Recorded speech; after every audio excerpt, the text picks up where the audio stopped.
Well, that was quite the throttling, wasn't it? Wake up, man. Sorry, wake up, 3D. Wake up, man. It's time for the show. Man, we got live TV to do, man. That was what was that? As Shaq would say, that was a blew out. There are lots of words for it. Yes, You definitely could have gone to sleep on that one. My goodness, Snooze man. fest. Some of us may have in the second half. Jeez. You could have went to sleep in the first half. may have You happened. could have went to sleep in the first half. Yeah. Oh, come on. It's Playoff Central Live presented by AT&T. That's Brendan Haywood, 3D Dennis Scott. I'm Matt Weiner. You're you. Good to have you with us. Thanks for sticking it out. Yeah. Wow, a 20-point blowout that wasn't even that close. In fact, the two most relevant stories from this game right now, aside from the outcome, were the first quarter scuffle that led to the ejection of Benedict Mathurin after a sucker punch, but maybe not a real punch. Whatever it was. It was close. That's what. If it had been that way, that's the rule, but it didn't feel like a full-on punch. It wasn't to the law, man. He didn't wind up and really cock back and punch. Right. It was one of those. He did hit him in the chest because you could see Hunter's reaction, and he didn't see it coming. That's not a flop. That's a reaction. Correct. Because he popped him in the chest. Right. And to our fans, while DeAndre Hunter's point at his temples, that he retaliated with the push with two hands versus if his hands would have been closed, he'd have been ejected as well. Right. You got a foul, you got an ejection, you got a technical foul. But I was about to say that was the one most interesting thing. The second, of course, is the mystery injury that Donovan Mitchell apparently suffered that kept him out the entirety of the second half. And you've probably seen the video by now, but he played the entire first half. Well, not the entire first half. He played the first half, didn't leave the game with any apparent injury, came out to warm up for the third quarter, suddenly felt something and apparently couldn't put weight on his left foot. The Cavaliers described it as a left ankle injury, and he was done for the night and status unknown moving forward. And there's no reason to speculate. We have no idea what happened to him, but it's just another subplot in a horrible night if you're a Cavaliers fan. It's just been a horrible series for the Cavaliers as far as from an injury standpoint. You start the season out, to start the series out, there's no Garland. Then Mobley misses time. Now we don't know what the health of Donovan Mitchell is. He was been the consistent for the Cavs throughout in this series, and now we don't know what his availability will be for a very important game for the Cleveland Cavaliers, obviously in Cleveland, down 3-1. So it's going to be interesting to see how this plays out. Just a catastrophic evening in Indianapolis. Maybe Kenny Atkinson has an update on Mitchell's condition. He's at the podium in Indy. Here we go. Got it right. Here we go. What was the message going into halftime? Obviously, it's a shell-shocking feeling.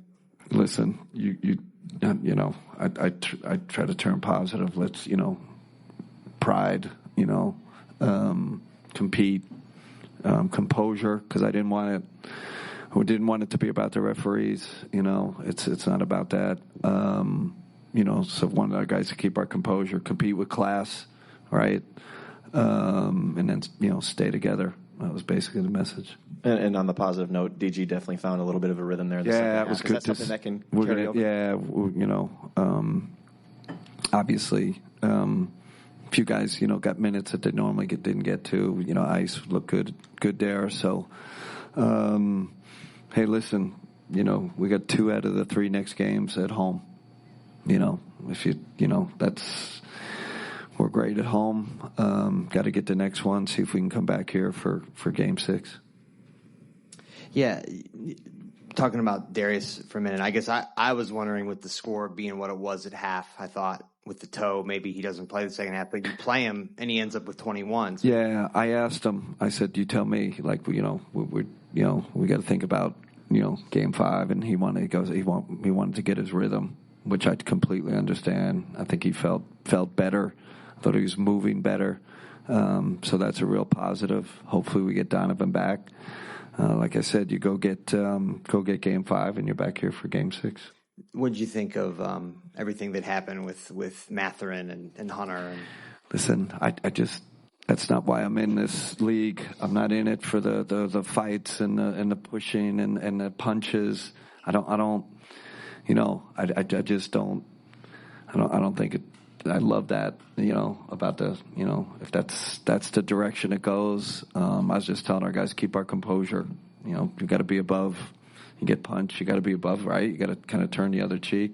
I even told Dre, I said, Dre, don't react. It's hard.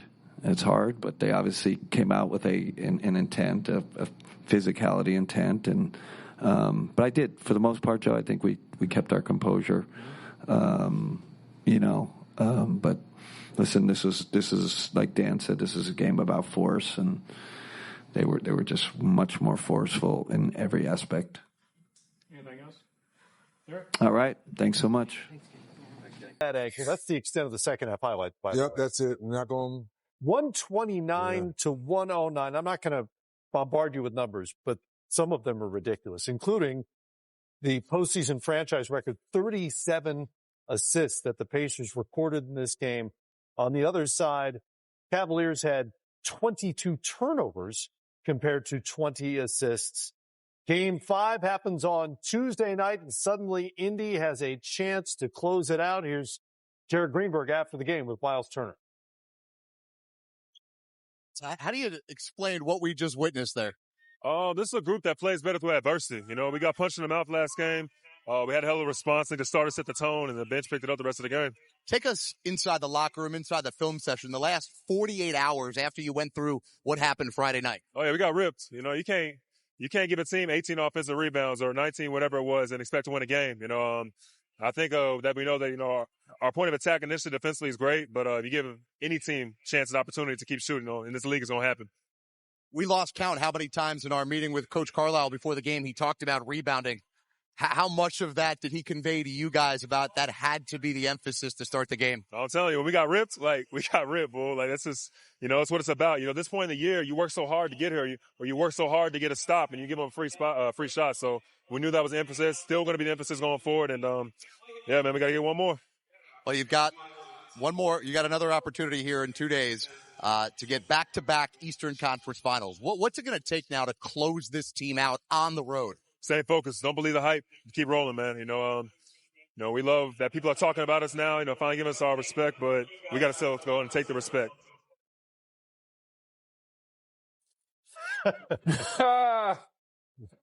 Lord have mercy. I mean, it was kind of like that before he got hurt or got ejected. But point taken. This is not the dream team. This is the 2025 Indiana Pacers. You've heard the word force a lot already in the aftermath of this Game 4 win. This is not a strategy thing, right? This is not a Kenny Atkinson going to the chalkboard or the whiteboard and saying, okay, we need to do this differently and this differently. What can you do to correct what is essentially a no-show by the Cavaliers tonight? First of all, after a loss like this, you just pack it up, you leave the locker room, say, guys, we'll see you in film for tomorrow. You get to the film session, and you challenge everybody in there. And you say, what do you have? This isn't good enough. We won the Eastern Conference. We have a great shot to go to the Eastern Conference Finals. But now we're in a hole. Now I'm going to challenge you. We thought it was going to be easy. It's not. I'm going to challenge each and every last one of you to fight and put your best foot forward, because that is not what we did on a primetime stage in a playoff game. We walked into Indiana, and we thought it was going to be easy. We got punched in the mouth. We got laid down on the mat. We never responded. How long is that film session? Oh, that film is long. That film session is at least an hour and a half. At least an hour and a half? Because we got to break down everything. We got to break down the easy looks.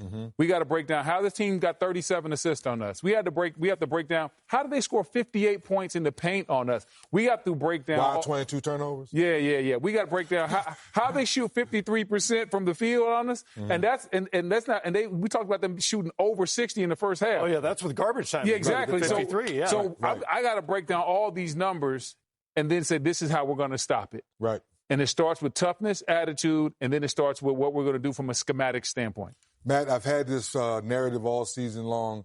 Were the Cavaliers in OKC ready to really grow up and really win a championship? Remember, you and I were talking about it, and everyone said, well, if it's Game 7 in Cleveland, Boston's going to win. I was like, wait a minute, they've had this type of season. Yeah. But now when they go through something like this, in a game like this where Indiana was more greedy, more aggressive, and they wanted this win. And we've seen what Denver's done to OKC, really challenge them to play better. So now I'm questioning the Cavaliers. Are you ready to graduate now, knowing the situation you're in, knowing your best player may be hurt, knowing that even DeAndre Hunter has the messed up thumb? Is this team ready to come out, as the kids like to say, the mud? Because it's really muddy right now, the way you've played today, to try to go back home and get your crowd back into it and try to win the ball game. To come back to a building where you just laid an egg at, man. Right, yeah. Well, think about how long it took Jason Tatum and Jaylen Brown to finally win a title. They had to go through all of that stuff. When they said break them up, and they kept them together and proved they could win it, now they've changed that narrative, and now they've struggled a little bit. They had to go into Madison Square Garden and remind people they were still that good. So I say it again. Kobe Altman, you did a hell of a thing going out and getting DeAndre Jordan when you had the best record in the NBA. Now your team is really, DeAndre Hunter. Now you're tested right now to understand that how bad do you want it to that film session you're talking about? Yeah, that film session has to be very extensive. And not only do you have to challenge guys, once you challenge guys, now the coaching staff has to show guys what we're going to do from a schematic standpoint. Hey, they got 7 guys in double figures. This is how we're going to limit that. They got, like I said, they have 58 points in the paint. This is how we want to play the pick and roll in the situation. Are we going to switch it? Are we going to switch and then help load up? Whatever it is you want to do. Because what you did in the first half wasn't working. So once you get through the film session and you show where the effort plays weren't made, then you start seeing, hey, this is how we're going to win the next game and force this series back to Indiana. You heard Myles Turner talking about how they heard it from Rick Carlisle about the effort stuff, the rebounds, the disparity in rebounds in particular, going back to Game 3 when the Cavaliers won. The Cavaliers are likely to hear a similar thing from Kenny Atkinson between now and Game 5. What should the first 3 minutes look like for the Cavaliers? Forget pick and roll coverage and all the other stuff schematically. What should those first 3 minutes look like? That you're getting every rebound that's come off that rim.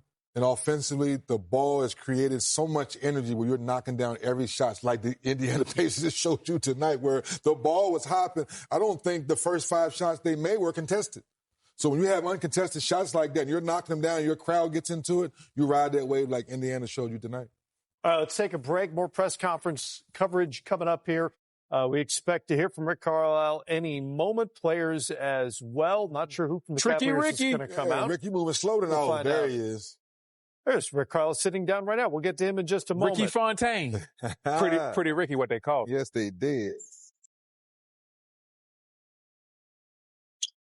Rick Carlisle's Pacers have a vice grip on their Eastern Conference semifinal after a blowout Game 4 win. Playoff history. When did you realize that your team had it to that extent tonight? We haven't done anything yet. We're a pretty significant underdog in every game we've played in this series, and that will continue till the end. And we're going to keep approaching this like we have everything to prove. And we know people don't believe in us. And so we're going to just stay in the fight and keep fighting. All things about the scores and all that other stuff's meaningless. That this game is now history. And so we got to stay in the present moment as much as we can. Try to maintain an edge. There's going to be a big haymaker coming on whatever day it is, Tuesday. And,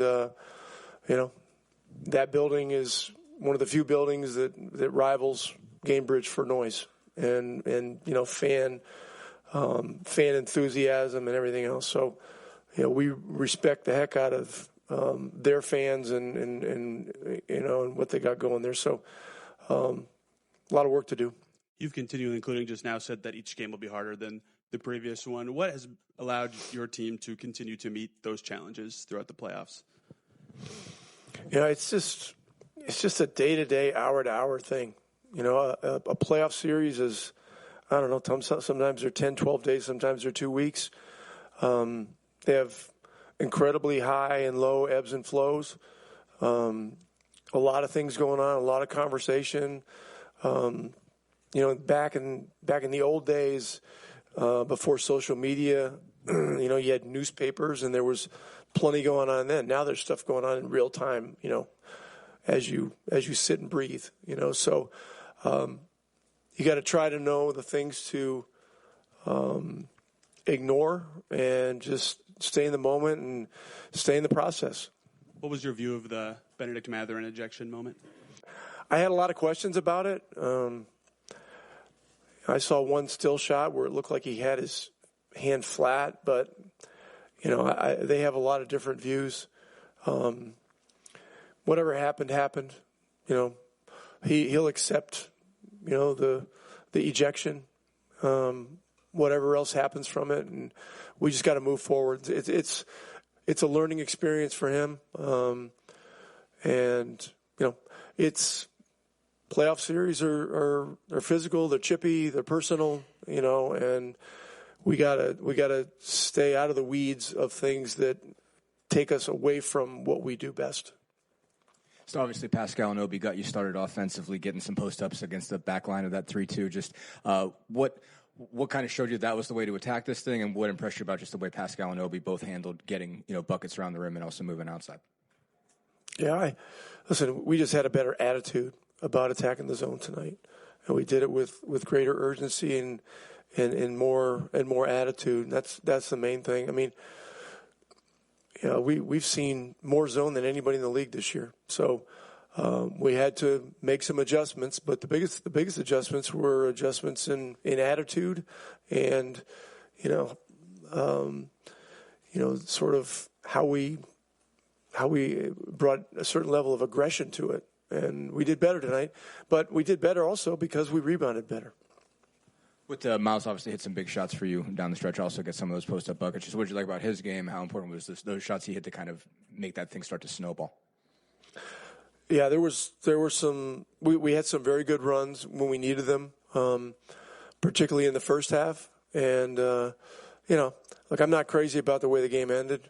It's just garbage time is ugly. It can be ugly, but we did a lot of good things to get ourselves enough of a cushion to finish the game. So I'm grateful for that. We had a lot of guys that did a lot of good things, and now it's over. 8 of 32 in the first half, you guys held them to. Just what'd you like defensively? 14 turnovers as well. I think they were like 0.77 per possession. Just what stood out to you just on that end?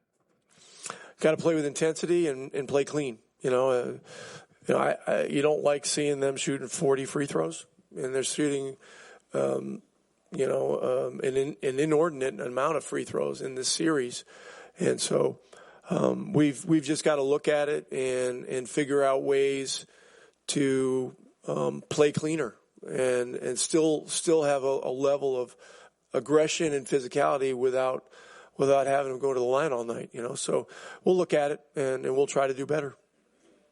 Think Obi provided you with just from a shot-making standpoint off the bench, and also the Dr. J-esque layup? Well,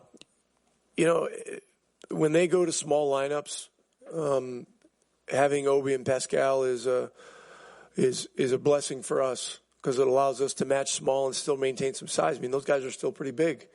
And so he did a lot of good things tonight. He's going to be aggressive. He's going to shoot open shots. He's going to be able to create late clock when you're in a bit of a bind, and he's a mover. He moves well. He's one of the guys that fuels us when we play well offensively. So it was much needed. Look, Game 3 was ugly. It was ugly, and our crowd was another thing that really fueled us tonight. And our guys responded well, but as I said, it's over. And now we got to get ready for the next. Thanks. Rick Carlisle spent a lot of time talking about attitude, which echoes what everyone has said tonight about simple force and efforts and will to win this game. Major questions moving forward for the Cavaliers for Game 5 on Tuesday night. The first among them, will Donovan Mitchell be available? We have no way of answering that right now. We still don't have any definitive diagnosis on his left ankle, which kept him out the second half.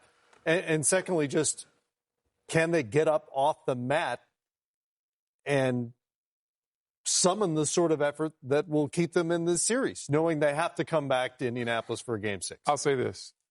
If Donovan Mitchell is healthy, because I'm going to go through the scenario we're thinking alike. Go ahead. Go ahead. If Donovan Mitchell is healthy, I definitely think that Cleveland can at least force the series back to Indy. Right. Simply because I played in Cleveland. Mm-hmm. I know the type of energy that's going to be in that building. Yes, he gets loud. I played in Cleveland. I played against LeBron when he was in Cleveland. And that energy, that fan base, how they're going to rally, those guys are going to come out on one.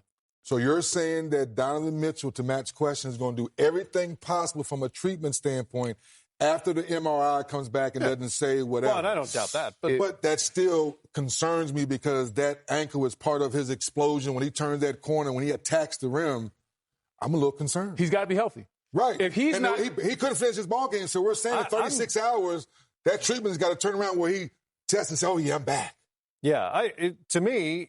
And again, I'm not guessing at the injury because I have no idea. But it's weird to me that we didn't see anything happen in the first half to cause the injury, and maybe they're still looking. Our guys are still looking. Everyone is combing they're still looking. The video of that first half, trying to figure out what happened with Donovan Mitchell. But if it really was a matter of him doing something while warming up before the third quarter in a non-contact situation, that is potentially alarming because it's not like he turned his ankle. You don't see any video where the ankle went sideways. As you always see with a sprained ankle. Again, we have no idea what the diagnosis is. You never know what it's going to be. It could be something small. It could be something serious. I remember when I was playing in Charlotte 3D, and I was fine, and nothing really happened. And one day I was in practice. I was like, yo, my foot hurt. Mm-hmm. And then I told the trainer, and he was like, hey, man, just in case, man, just go get an MRI. Go look at it. And so I got the MRI, and then I was headed back. Actually, we had a game, so I was going through the shoot around. My foot hurt. Well, I was headed to the game. They called me. It was like, yo, man, you got a stretch fracture in your foot. You're probably going to be done for the season. And I'm not saying that's what happened here. I'm just saying sometimes something small can be something big, and you might not understand, might be just be over time. You might not have seen a play, but it's not always a play where we can point to it and say, oh, my goodness, that's what happened. Sometimes it can be something really small, and it turned out to be big. Right now we're hoping that's not what it is for Donovan Mitchell, but you never know. It can go either way. Well, your story illustrates exactly what I'm talking about. Mm-hmm. It's just alarming to me, if I'm a Cavaliers fan, that there was no obvious play. No one landed on him. He didn't turn it or anything. All of a sudden, he seemingly just couldn't put weight on it. Yeah, that's the alarming part, man, because you don't have that one. We all have different pain thresholds, but the confidence in that leg so you can go out there and play at a high level. This guy's been averaging 41 points in this series. Yeah. You have to get close to that and lead the way this team has been built around you the last couple of years. Answer your question, Donovan Mitchell's health will tell the story. If he's healthy and able to play like Donovan Mitchell, I think Cleveland wins in Cleveland. Okay. If he's not healthy, or if he's compromised, if he's out there but he's not really Donovan Mitchell, that's even worse. It could be problematic. If he's not out there, I don't think they have a chance. Yeah. By the way, my pain threshold is exceptionally high. Yes, it is. Heard that about I know that about you. I'm broadcasting with a broken leg right now. Are you serious? Yeah. You really have a broken leg? Yeah. Back to Indy, where Darius Garland and Evan Mobley were on the wrong end of a Game 4 thumping tonight. Darius, after the game, Kenny said a lot of this could be attributed to the Pacers coming out and playing with more force than you guys did tonight. Why did you think that you guys didn't come out with enough force?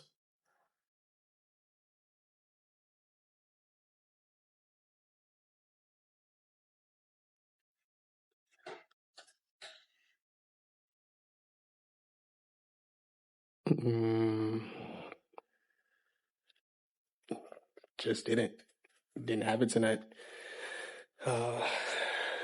Turnovers killed us. Start off with an early one, first possession of the game. I think that's what started that was like a snowball effect. 22 turnovers is not even like us. So we turn people over. So it was pretty different for us being on the opposite side of that. It was push us off our spot. They was more aggressive than us. They were being really physical. That's what they said that they was going to do coming into this game. And we had no answer for that in the first half. So when the game started to come along a little bit, it was too late. It was out of reach. So go back and watch the film. Be ready for Game 4. Is this a game that you want to go back and watch the film, or is this a game where you kind of want to forget it happens and move on to Game 5? No, we can go watch it. There's a lot of good stuff that was happening in the game. A lot of stuff that we can carry over with. So, definitely go watch it. I mean, it's a playoff matchup. Film doesn't hurt at all. Film never hurt anyone. It just shows everything, right, wrong.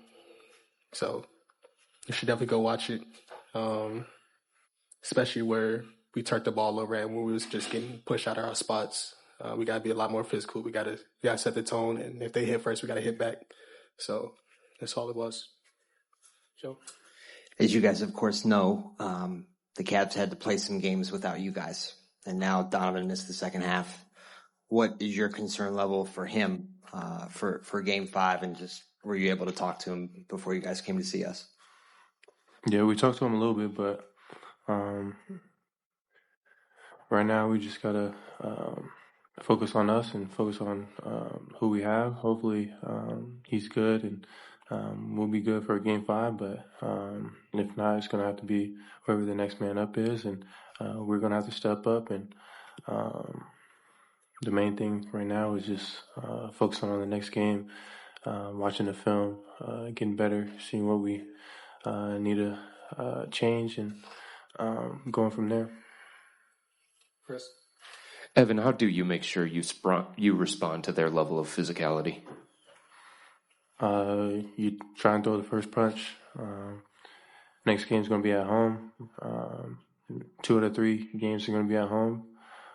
So it's going to be a little bit different. I feel like the crowd played a pretty big role in some of their energy. But we got to do a better job of just responding when they do throw a punch. Darius, you guys have been through a lot throughout the course of this season, and you've accomplished a lot as well. Coming back from 3-1 is tough. What makes you believe that this group is capable of doing it? We've been through adversity plenty of times. Just not even this year. This group been together for a couple of years now, so been through a lot of adversity the last 3 years together, with all of us just together. So this franchise done it before. So we've seen it done before. This group is always competing at a high level. It doesn't matter what circumstance it is, if we're losing, if we're winning. So go out there with a chip on our shoulder and a lot of desperation. And that's what we have to do. We got to keep that in our mind and see where that goes. Nate? If you guys talked to DeAndre about the altercation, obviously he got hit and was defending himself, but it just seemed like, that was kind of a big moment early on in the game that maybe they kind of used to get fired up. Have we talked to him? Have you talked to him about the? We seen it. It was playoff basketball. I was taught if I get hit, you hit back. So that's what it was. But the physicality has to stay the same. From the tip, physicality was super high. Then after the altercation, everything just started to really decrease, and we couldn't really play with that physicality that we always play with, and that was on both ends of the floor. So wish the physicality was a little bit more consistent throughout the entire game, because that's what playoff basketball is about. But I think we responded not as great, but I like the fight that we had. That's why I do like. We didn't back down from none of the stuff that happened before that. So it was really good for us. I think it was like a step in the right direction with our physicality and what we're about. We're not about just lay down and let someone just punch us in other places. So I like the way that Dre responded, in my opinion. I understand what you're saying. Do you think that the Pacers as a team, though, do you think they used it to their advantage? Do you think it fueled them or galvanized them in any way? Did you sense it? Yeah, it was a lot. Home crowd they were really energetic tonight. Made a lot of shots. And like I said, the physicality wasn't the same in my opinion, but we're going on to Game 5. Darius, Kenny said that he had a conversation with you at halftime about whether or not you would play in the second half. What was that conversation like, and why did you want to play in the second half? I want to be there for my teammates. I don't care if we're down 40 or up 40. I want to play basketball. then just to get my rhythm back a little bit, get back playing with the guys, and then just filling them out a little bit as well. It's my second game back, especially in this series, so seeing what they're doing on the defensive end, seeing what they're doing on the offensive end, and actually being out there and participating instead of watching from the sideline, I want to go out there and play in the second half. Do you feel like you found your rhythm? A little bit. Still battling through some stuff, but I'm going to get through it. That's why we're so deep. Our depth is going to take over, and it's going to be good. Pass to Spencer and back to first. For either one of you guys, what do you say to Ty going into Game 5, considering the struggles that he's had throughout the course of this series? Just keep your confidence. I mean, he's been confident all year. I don't doubt that he's going to lose his confidence. You keep doing what he does, taking the shots that he does. It helps us a lot. So just keeping his confidence as high as possible, giving him praise and let him know that, I mean, he's been doing it all year. These few games don't define him. So we're going to need him and, just keep his confidence. And then, Evan, what do you think they did better against your zone tonight? They were more prepared. They got to the middle, and then from there, it was tough. But I think we can do a little bit better job of deterring them from getting in the middle, and from there, a little bit better on our rotations around the zone. That's what Spence. DG, of the part of you finding your rhythm in the second half, is there anything you think that you got that you can carry over into Game 5 and the team as well? Just keep being aggressive. Keep playing our brand of basketball. Play with the physicality that we started with. Came out with last game. Go watch this film, see what we can do better. See what we can do with the zone. And, play our brand of basketball. Like I said, this franchise has been down 3-1 before. This group can do it. We got the talent, we got the skill set. The camaraderie is always there. Just got to just go out there and play with our physicality that we play with and play our brand of basketball. Don's talked all year about this team's mental toughness. Would you say that this is the greatest test of that mental toughness going back home? 1,000%. For sure. Okay, let's go around. All right, staying in Indianapolis, Tyrese Haliburton all smiles after an easy Game 4 win. Pacers who went away from advancing to the conference finals. We just came out with good energy. I thought last game they set the tone from a physicality standpoint. That's been a talking point from them all series, and they set the tone. And today we came out, set the tone from the jump, and really just rode that wave. But I was really, really proud of our performance. I thought obviously the first half was pretty amazing, the shot making, and I thought we were really good on the defensive end. But there's still, we still got a lot of work to do, and just taking it a day at a time. You can feel good about this for the night and move on. But we had a lot of different guys step up. Our bench was amazing. Obi, TJ, Shep. TB in his first half stint I thought was really good.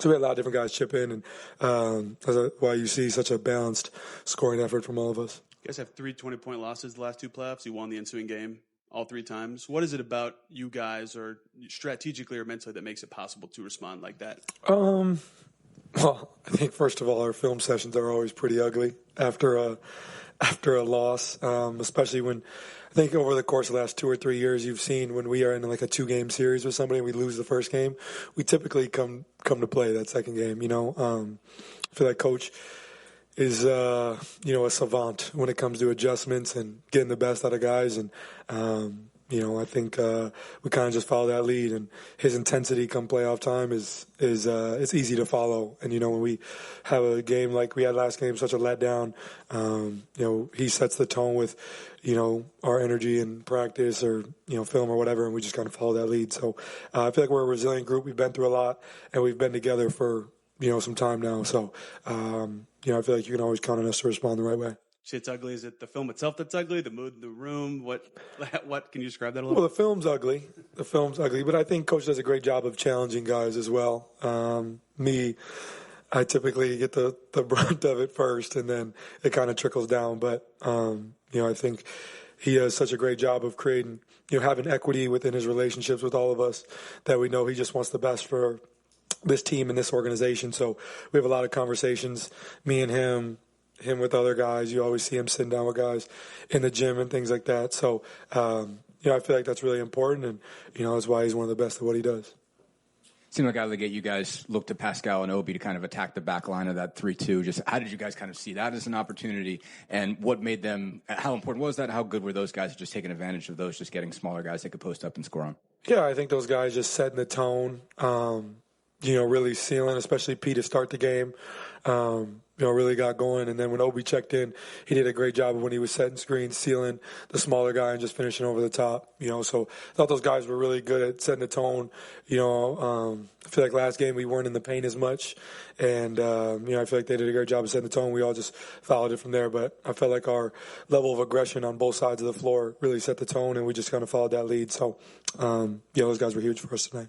Beyond that, Myles obviously gets into that a little bit, also hits those big shots. I mean, how much did he kind of take it up another notch when he starts hitting some threes and getting the post-ups on top of that? Yeah, I mean, obviously what Myles brings to the table is amazing. His ability to space the floor as a big, and, with them kind of going all out to deny and blitz me, I feel like we can really get him some open looks, and he's taking advantage of those and just playing the right way, letting the game come to him, not forcing anything, and I think he poses a different threat than, most teams have at that 5 position. But I thought he did a great job of, not only shooting the 3, but establishing himself in the paint when they want to switch. And, I thought he was really good. Tyrese, hey, Rick was in here saying that playoff series get personal and get chippy and all that. Can you talk about what happened in the first half when you hit a technical free throw and then you hit a 3 and the bench was giving it to you, I guess, or you're giving it back? Like, what's going on? What's going on there? Well, Tristan Thompson, as many of you know, is like my big brother. We got traded here together. We're really close. We talk very often. And we haven't really said many words to each other all series. And last game, he was letting me hear it on the bench. So it was really just like little bro, big bro banter between me and TT. But that's family, and that's all it's all part of the fun. You guys scored 35 off turnovers. What allowed you guys to generate so many turnovers in that first half? I think just our level of aggression, picking up full court, getting into guys as much as we could. I feel like, that set the tone, them turning the ball and rebounding. I think those were the big things. They've been out-rebounding us, killing us on the glass, every game this series, and that's allowed them to, if they do get the rebound, get more shots and more opportunities to rebound again. But if they don't get the rebound, they're getting hits on us, and then Strus is on full court after he crashes, face guard and all that stuff. So I thought we did a good job of rebounding off the jump, and then that allowed us to play in transition more, where we feel like, we're one of the best teams in the world at doing that. So, when we can, get a couple buckets where we get out and run, I feel like the momentum really starts to go our way, and especially when this crowd gets behind us, we're tough to beat. So I thought we did a good job of, getting stops, holding them to one shot. If we were forcing a turnover, we were rebounding, getting out and running, and just playing pacer basketball. This was, basically guarding you the same way as last game. Just kind of how do you feel you sort of handled and adjusted at this game points-wise? 11 still below your scoring average, but just how did you feel you impacted the flow of the game tonight compared to the last game? Yeah, I mean, I thought I did a better job of moving without the ball. I feel like I've caught myself standing too high, like a half court, and then I'm really doing nothing at that point. But if I can get lower, become more of a screener, I got a bunch of off-ball foul calls because he's grabbing me with 2 hands the whole time. So I did a better job there, but still room for me to improve. Keep watching the film, see where I can get better.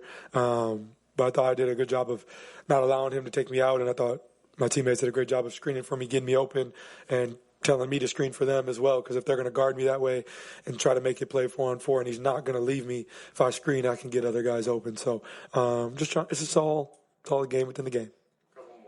Tyrese, what have you learned about just stardom? I know you had a piece with Jared recently talking about everything you've been through just mentally and stuff like that. Criticism gets loud after game 3, the performance, not talking. So how have you kind of navigated what it means to be a star? It's just basketball, bro. I get paid a lot of money to play a child's game. So I love what I do. I love my job. I don't even really look at it as a job. I have a lot of fun with what I do. And, I think there's, always commentary behind what I do, positive or negative. And, it's hilarious because a lot of times it's people who know nothing about me have so much to say.